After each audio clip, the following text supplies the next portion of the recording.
There is a concept in Buddhist thought that translates roughly as changing poison into medicine. The Japanese term is hendoku iyaku, and it is not a metaphor about optimism. It is not a suggestion to look on the bright side. It is something more demanding than that. It says that the very substance of the suffering, the actual poison, is what gets transformed. Not replaced, not covered over, transformed. The wound does not disappear. It becomes the source of something else entirely. The wound of injustice is a good place to test this idea, because the wound of injustice is one of the harder ones to sit with. It has a specific quality that other kinds of pain do not always have. It carries a sense of wrongness that does not resolve on its own. Something happened that should not have happened. Someone did something they should not have done. And no amount of time or perspective quite removes that feeling of a ledger that was never balanced. Most approaches to this kind of pain eventually arrive at the same prescription. Let it go. Forgive. Accept. Move forward. This particular branch of Buddhist thought does not start there. It starts with a different premise altogether. That the conditions of your life, including the most painful ones, are not obstacles to your development. They are the terrain of it. The specific difficulties you face are precisely where practice becomes real. This is a different starting point than most people bring to their suffering. We tend to think of pain as something we need to get through in order to arrive at our life. This teaching's position is that the pain is not separate from your life. It is part of the material. The wound of injustice in this frame is not something to transcend. It is something to work with. But here is where it gets specific. Because working with something is not the same as staying inside it.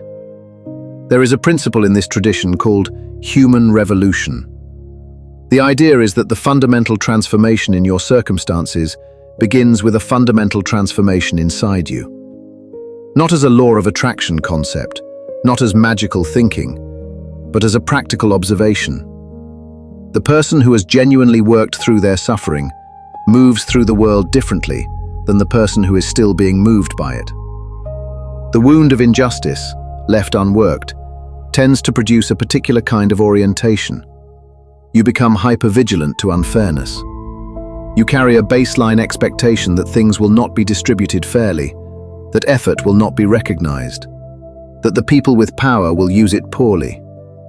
And because that expectation is not entirely wrong, it finds confirmation regularly.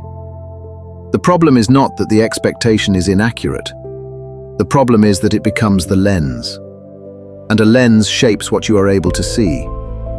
The poison, in hendoku iyaku, is not the event. The event happened. The poison is what the event leaves behind in how you engage with what comes next. The diminished willingness to trust. The protective withdrawal from situations where you might again be treated unfairly. The substitution of self-protection for genuine engagement. The medicine is not the absence of those things. The medicine is what happens when you face them directly and move through them anyway. Buddhist thought across several traditions points to a resource inside each person that does not get depleted by what is done to them from the outside. Not a vague spiritual claim, a functional one. The idea that your capacity to engage with life is not ultimately located in how others treat you, in outcomes, in whether the circumstances are fair. Most of us, when we are honest about it, do locate our stability in those things. We feel okay when we are treated well. We feel destabilized when we are not. Which means the people and circumstances around us have enormous leverage over our inner state. The wound of injustice is partly painful because of what actually happened, and partly because it revealed how much power over your inner life you had placed outside yourself. Transforming the poison does not mean performing equanimity.